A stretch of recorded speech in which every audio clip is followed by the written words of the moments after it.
Hex, after huge popular demand from the public, well, it was one person, we thought we'd do a video on Ghost Series 3. One huge person. One huge person. They were like Really? 87 feet tall. Yeah. So the a Ghosts giant. video we did previously, where we were ranting about the US version of Ghosts, which did pretty well. It seemed people wanted to see that. So we're going to talk about Ghost Series 3, and we're going to have a look at talk about the episodes in turn. There will be spoilers. Andrew, make a note there, put spoilers across the bottom. So if you haven't seen Series 3 of Ghosts yet, go and watch it, for God's sake. What's wrong with you? Yeah, straight away, take my car, go ahead. It's the best comedy that's been on the BBC in years. How big is the living room if they need a car to get to the TV? They're not watching it on our TV, they're watching it on their TV. That's alright then, that's There you okay. So, let's have a look at the episodes. I was worried that Series 3 would be nowhere near as good as the first two, because they were just brilliant. So good. Yeah, you were worried. I was not worried. I was really looking forward to it because I knew that there'd be a really good opportunity to learn more about all the ghosts, but particularly about my favourite ghost, Kitty. And I was not disappointed. Kitty is the best ghost. Poor Kitty. Kitty cried. Poor Kitty. I'm not over that yet. And whoever Kitty, I can't remember who played Kitty's sister, but I will not forgive you for being so mean to Kitty. No, I don't think anyone will. She's probably getting death threats in the supermarket now. So the first episode of Series 3 was, hang on, what was it?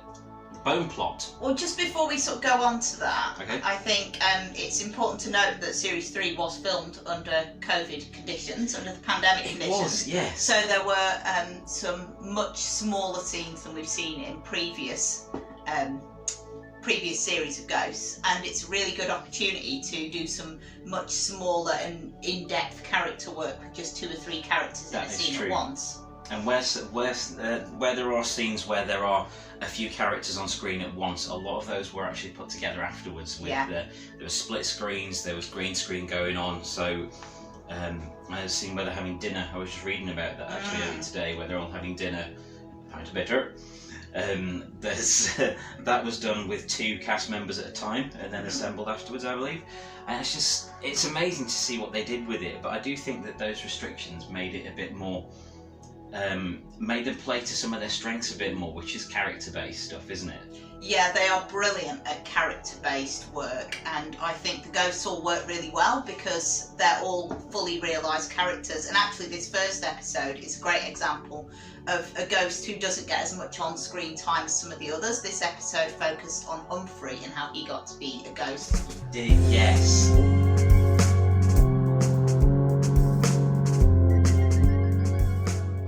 That was a great episode because Humphrey is generally not on screen that much. Not both halves of him at the same time, no, anyway. because you either see his head or you see his body, and you generally don't get both bits. It's understandable because every shot featuring Humphrey's head is an effects shot, and that's going to eat into the budget and everything, isn't it? Mm-hmm. But didn't the guy say he quite liked playing Humphrey because he just has to lie down for a bit? Yeah, Lawrence Rickard, who plays Humphrey's head. Obviously, it's a different actor who plays the body. But he said, he just has to lie down with his head flat. And of course, as a character, Humphrey is a little bit limited because he's so frequently in different halves doing different things. So it was really, really good to see the opportunity to have him dug into a little bit further. Yeah. And this also features one of my fawfavourite minor characters, which is Mike and Alison's horrible neighbour, Barclay Begg Chetwynd. Oh, he's great. Played by the guy who was the candidate in Blackadder for the standing at the back dressed stupidly and looking stupid party. Oh my God, Ivor Jest Ye Not Madam Biggin, and the actor's called Jeff McGibbon. And obviously, he was brilliant as Ivor Jest Ye Not Madam Biggin, but he's definitely better as Barclay Begg Chetwynd, the horrible Tory who owns the house awful. Next door, which includes the whole village nearby. Yes. I didn't know we had a next door. About a mile that way. Yes. He's awful in every way, but Absolutely he does have awful. a great appearance in that, doesn't he? He had his own episode, he and his wife, Bunny, the hopeless alcoholic. But it's just Barclay who turns up in this episode. And it's because they're making a documentary about the Bone Plot, which was named after Humphrey, Sir Humphrey Bone. Yes. During his time at Button House, which I suppose makes him a Bone Button. The plot was to assassinate the Queen, wasn't it? Elizabeth I, yeah, it drew heavily on the Babington plot. The difference is that unlike the various conspirators that tried to bring down Elizabeth I, Humphrey was a bit unwitting. It was actually his wife, who doesn't seem to like him very much at all, who did all the conspiring, and Humphrey ended up taking the fall. But again, with all the action going on there with the conspiracy thing and the story about the documentary and whatnot, there's a great focus on the characters themselves, and Humphrey gets some lovely, quite heart-wrenching moments where he's trying to get through to his French wife. Mm-hmm. You know, he's trying to get her to connect to him in some way, and she just isn't doing at all. Yeah, and he's a very modest lonely. character, very modest. And I think one thing that I loved about this was that a lot of the visuals are done in a sort of homage to Wolf Hall, which really sort of resonated, I think, to viewers who've seen both of them. Absolutely.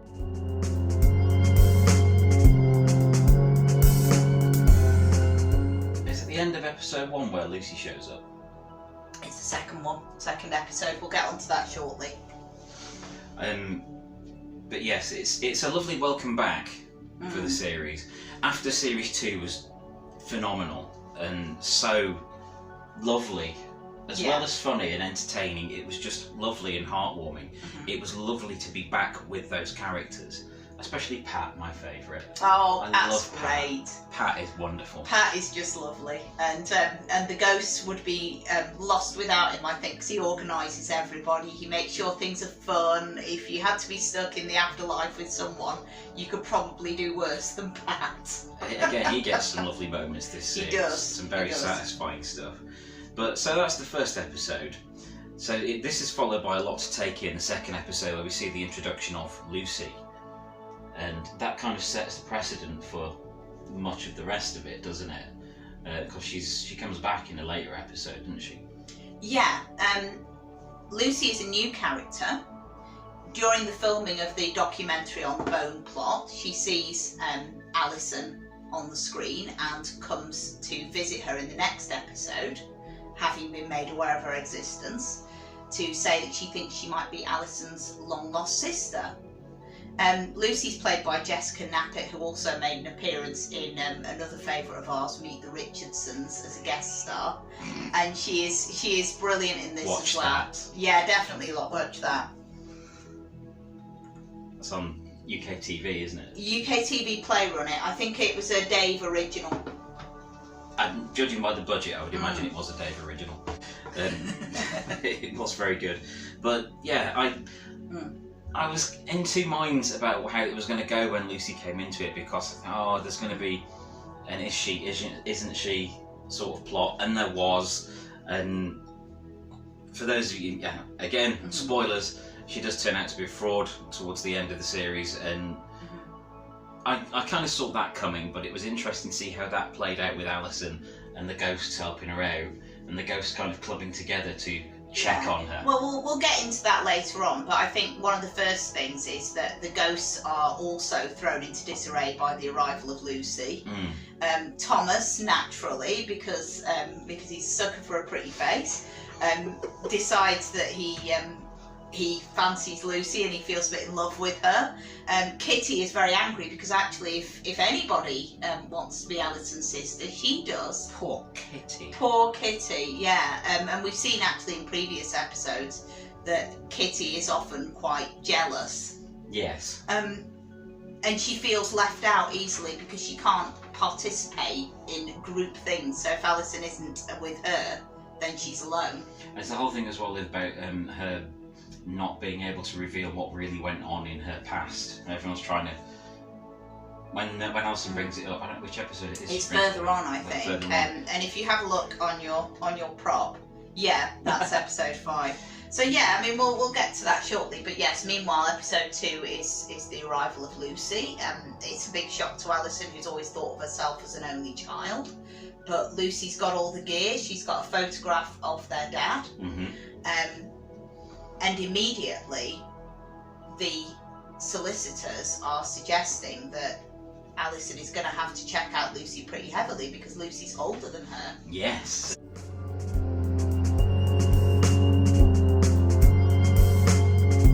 So she could be entitled to the house.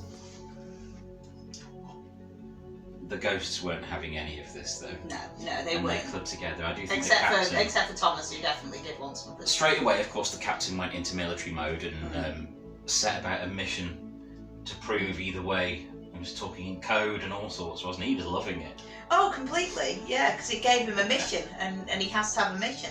He does. He does. It's a nice episode.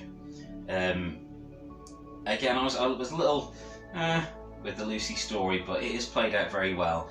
But with a cast like that and the talent on show with the stuff they write, it's not going to be bad ever.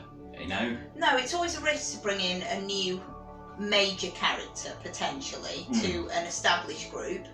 And at this stage, it did look like Lucy could be going that way. She could be a major character, but they worked it well. She's nice, she's inoffensive, she's pleasant, she's doing her best, and that works well. I was glad to see that the whole rest of the series arc wasn't taken over by the arrival of Lucy. There are other things that happen as well, and I suppose that takes us on to episode 3 quite nicely. Yes, the Woodworm Men. While Button House is treated for Woodworm, Alison and Mike camp outside with the ghosts. This is one of my favourites for the stuff that happens with the ghosts. It gives the captain and Pat a wonderful moment to shine, and they absolutely love camping out. Why did Alison and Mike camp separate again? I forgot. Because they get into a competition, and that's one of the things I like best about Alison and Mike, is that they're a bit competitive with each other. They decide that they can do it best separately. They'll see who will be the more successful camper. It's no doubt to say that Alison gets a lot more help. Yes, she does, with the knots and making a fire and putting the tent up and everything. But the captain and Pat are both completely in their element, aren't they? At that point, and it's lovely to see them having a nice time of it. Of course, Mike is going through absolute hell and just completely fails at doing any of it, doesn't he? Bless him. Well, Pat is thrilled because, of course, he's a bona fide happy camper. This is absolutely what he can do. The captain has never done it, but wants to, so he's really interested in it as well. Meanwhile, though, there's other stuff going on. So Alison notes that Grease is on the TV and thinks that Kitty will enjoy it. Unfortunately, while enjoying it, Kitty leaves the room to go and find out, to go and tell Alison what's happening and see if she'll come in and watch it with her, and finds that, Julian comes in, finds that the TV's on by itself and switches it over. So what Kitty thinks is the rest of Grease is actually Nightmare on Elm Street, and so she doesn't... The first one, 1984, Wes Craven. Thank you. Sorry. So actually, she doesn't sleep at all, and nor do Julian and Robin, who definitely aren't frightened and aren't influenced by this at all. No, of course. not at all. 100%. So they're having their own problems indoors, while Alison, Mike, and the captain are outside. And I do like this, because I think the captain is often a very irritating character because he's so bossy with the others, and he's often the antagonist of the gentler ghosts, because he's always sort of trying to push them to do things differently, to be under his guidance. And this is one time when we see actually just how much he can enjoy being guided and learning for himself. He really enjoys the company, doesn't he? Because there's a thing going on. Yeah, there's a thing he can be part of. He's not just having to try and knock a second off his 2.5 minute runtime around the building. Absolutely, it's right up his street as well. It's absolutely, it's going to remind him of bivouacking and all the rest of it. So he really enjoys it.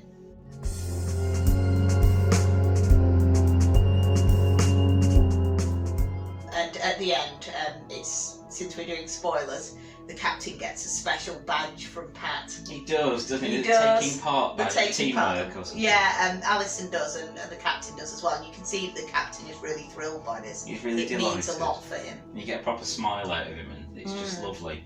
But that's one of the strengths of Ghosts, is it runs right throughout this series that they wind each other up, but ultimately they do have each other's backs. Oh, completely. Yeah. Not sure about Fanny, but or Julian. Yeah. Well, yeah, Julian, but yeah. Yes, we all know a Julian in this life, don't we?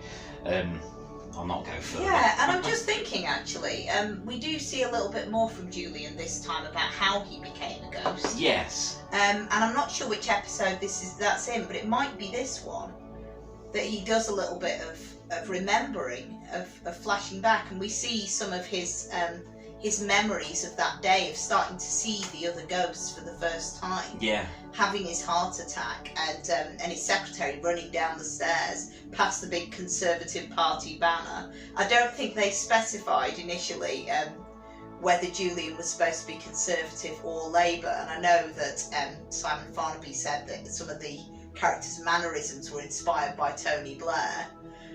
But there was always an indication that he was probably a Tory, and it did come out this time, definitely, that he is. I don't think it's that one, no. I'm on comedy.co.uk, which is a fine site. Apart from the animated bloody adverts around it, it doesn't appear to be mentioned in that. But let's have a look at episode 4, I Love Lucy, where, of course, Lucy comes back, which is a bit of a giveaway by the title. And comedy.co.uk's synopsis of it: Alison has invited Lucy to come to Button House for a sleepover, but after a concerning meeting with the solicitor, Alison must work out if Lucy really is who she says she is. That's the episode where she has to find it all out, and they're still not sure. Alison is very much, she would like her sister. She's lost both her parents. She doesn't have any family left. She's an only child. It's just her and just Mike. And we've seen from the Christmas episode that Mike has a big, close family. Yeah. So Alison, in many ways, is a little bit isolated. She would love Lucy to be bona fide. I do think that the whole Lucy story does give Charlotte Ritchie, who plays Alison, some brilliant material to work with. There's a real conflict going on. She really wants that sister. She wants some family, but she needs to know if she's genuine or not. And there's some lovely performances there. I mean, she's always fantastic in the whole thing. But this gives her a chance to be vulnerable as well. She's often in charge of things. She's in danger of being the straight woman, if you like, around all the, where all the mayhem unfolds. Mike is definitely much more obviously eccentric than Alison. Alison, although she gets plenty of things wrong, a lot of the time the eccentricity that other people perceive in her is just down to the fact that she's interacting with the ghosts and trying to hide it. Yeah.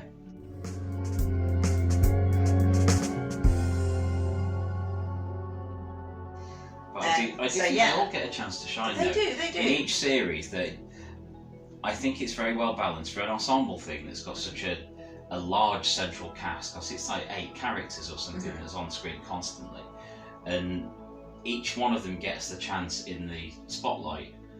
Everyone gets their moment to shine. Everyone's been getting an origin episode where there's the origin story of one part of it, and then there's a something happening in the modern world. Not everyone's had an origin episode. Mary hasn't. No, I think they're maybe saving that for something. Fanny hasn't. Kitty's had sort of half of one. I think we haven't heard from Robin. We've not got Robin's episode. I thought it was interesting, speaking of Kitty, how the flashbacks have Alison as the sister for some of it, and then it kind of flickers and shows you the real sister. Yeah, let's move on to talk about this a bit. I think this is the following episode, Something to Share, and in this episode, to just set this up, the church hall roof has broken, leaving the various community groups that meet there without somewhere to meet. Alison and Mike, who obviously are always in need of the money, have decided to offer Button House an opportunity for them to earn the money from hosting the groups, but also use the space for something. And of course the ghosts love this. They see plenty of things. Fanny absolutely adores poking around in everyone else's business, so the ghosts are starting to learn a little bit about people choosing to disclose parts of their lives. Quick, we have to do Fanny's face. Sorry. That lady wouldn't tell me to do that to myself. Yes.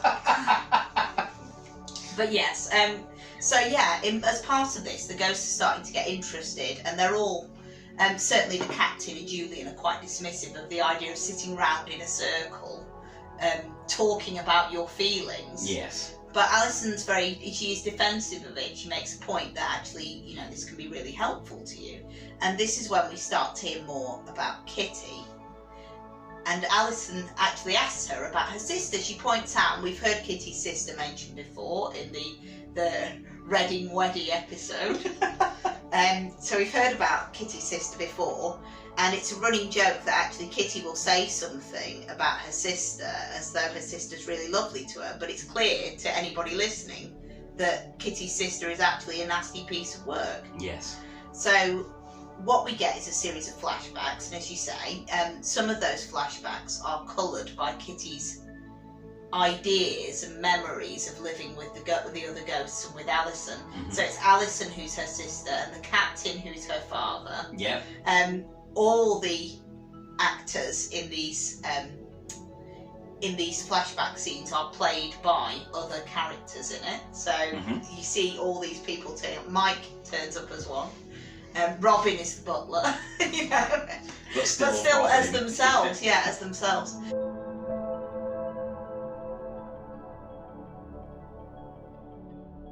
So Kitty's memory is starting to fill in her family with other characters from the series, and then we see periodically the scenes sort of dissolve and move into the real real memory. Yeah, the real sister, the real father. You see the sister being grim towards Kitty. Yeah. And dare she? Yeah, how dare she? Kitty was made to cry, and we can't have that. I can't allow it. No. Kitty was never crying. We can't. And I think that protectiveness that she brings out as a character is why the other ghosts keep saying to Alison, "No, don't delve any further. A lolly that plays was just. Don't ask her. Don't tell her. Don't let her realise that it was that bad." So yeah, just to go through that, Kitty's sister decides to try and sabotage Kitty's chances of getting to the ball by feeding her warm oysters and putting moths in her wardrobe so her dress gets eaten. Only Kitty's dress, no one else's. And how terrible that she can't go to the ball. Yes, yeah, absolutely. And Kitty, completely oblivious to all of it, is coming out on top every time, right up until the point when they have an ill-fated game of blind man's buff, which coincidentally happens to involve Kitty knocking over and breaking the statue of their mother that stands in their father's study and is their family's most treasured possession. Mm-hmm. At that point, Kitty's got to stay upstairs. We still don't find out what happens to Kitty and how she ends up as a ghost, but we do see her crying. Oh, it has to be down to her sister. Yeah, it has to be, doesn't it? And I hope we'll see more of that in subsequent series, of which I devoutly hope there will be more. There was a piece put on the Radio Times site about why it should not have a series 4. How dare you! It should absolutely have a series 4. No, absolutely. There's loads left to go, and I think as good and experienced writers we've seen that they're holding things back. There's plenty here that they've not done and could explore further. So the series comes to a close with the 6th episode, part of the family, where Alison decides that they will invest in Lucy's business. Yeah, Lucy has claims to have lost some money and been conned. Actually, is what she claims, is that she's parted with her life savings and now can't open the business that she set her heart on. And Alison decides that this is her chance to make her bond with Lucy completely by investing in her business and giving her life savings to do so.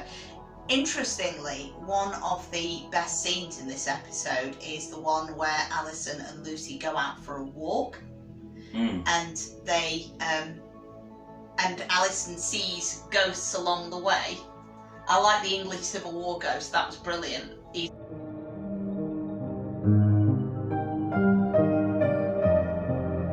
But yeah, in this episode, Alison decides that she will invest in Lucy's business, and just at the same time, Kitty and the captain work out that Lucy's picture of the father that they shared is a fraud.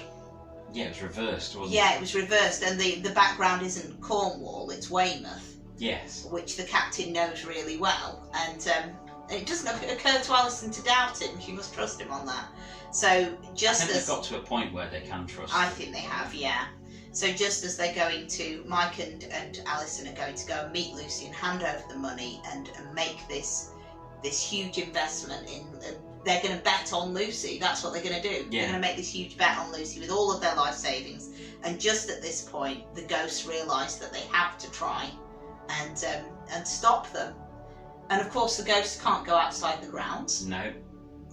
And as we've seen in the episode featuring Julian, he tried several attempts to escape. Many attempts. So, to the point where Robin got bored counting them. Yes. So they all chase after the car, don't they? They chase after the car, yeah. If you have a look at Google image search I've been doing, looking at for this episode, there's a brilliant still of them all chasing after the car. And of course they use Humphrey's head. It's Humphrey's head who saves the day, which brings the series back to that nice start with Humphrey in the starring role. And Alison, who, as you say, has learned to trust the ghost, stops the car.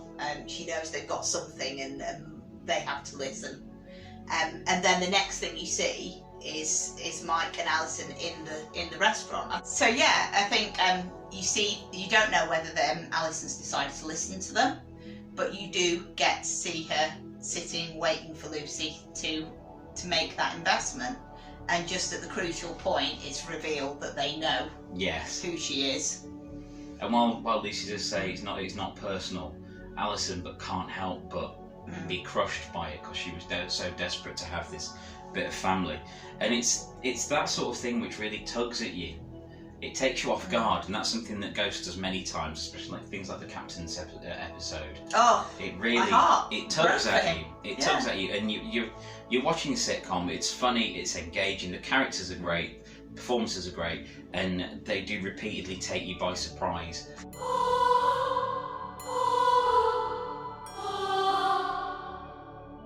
With stuff that's unexpectedly emotional.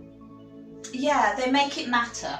And that's the difference between an okay sitcom and a really good sitcom. The characters have to matter to you or it's not funny. That's why things like Blackadder Goes Forth worked so well, because you were invested in those people. Yeah, you were, and you had the high stakes. You know, you were on their side. You also thought that they shouldn't have to go over the top and fight in a pointless war to win back, 16 inches of French mud that would be lost again in a week.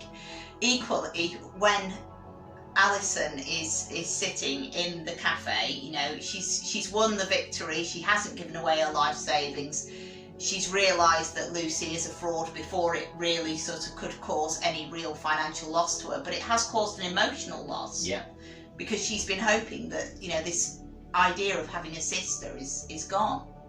And that's when she goes back to the house, to Button House and the ghosts, and she makes not a little speech, but they say we're sorry, and she says, but you're my sister, Kitty, and she is. Kitty is the sister. Does it finish up with the meal? I can't remember. Yeah. But they all gather around and have the lovely meal. They all sit down, they have round the table, and they have a meal together. And the ghosts. Although of course the ghosts can't eat or drink. So they pretend. Which gives Light and gives Pat the wonderful line, what are you drinking, pint of bitter? Yeah, absolutely. And of course they've done what I would eat tonight if I could. Yeah. So they're not stuck with whatever's on the table in front of them. They can have the pint of bitter, they can have the roast duck, they can have whatever they want. So whatever happens in series 4, or any specials or anything like that, I'm on board with it as long as it's as good as this. It will always be that good. It's not let us down. No, it's never let us down. It is definitely the best comedy that's come out of anywhere in some years. And it is very rewatchable as well. And I'm so grateful that it's only like 6 episodes. Oh yeah, but then you do the 6 episodes and you go, oh no. But then if it was I've got to wait another year. They would be stretched. Yeah, they would. They would. But I think there's definitely enough for another series. It's the old Fawlty Towers thing. If there'd been more, it would probably been diluted. Yes. It'll become formulaic. But yes, series 3 of Ghosts, It's fabulous. I mean, what else did you expect? I mean, what else is there to say? Thank you ever so much for watching Planet Hex. I'm Andrew Hawnt. And I'm Claire.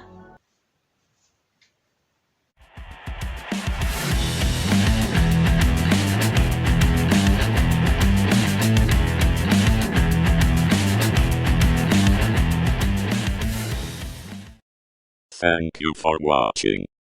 Please like, share and subscribe.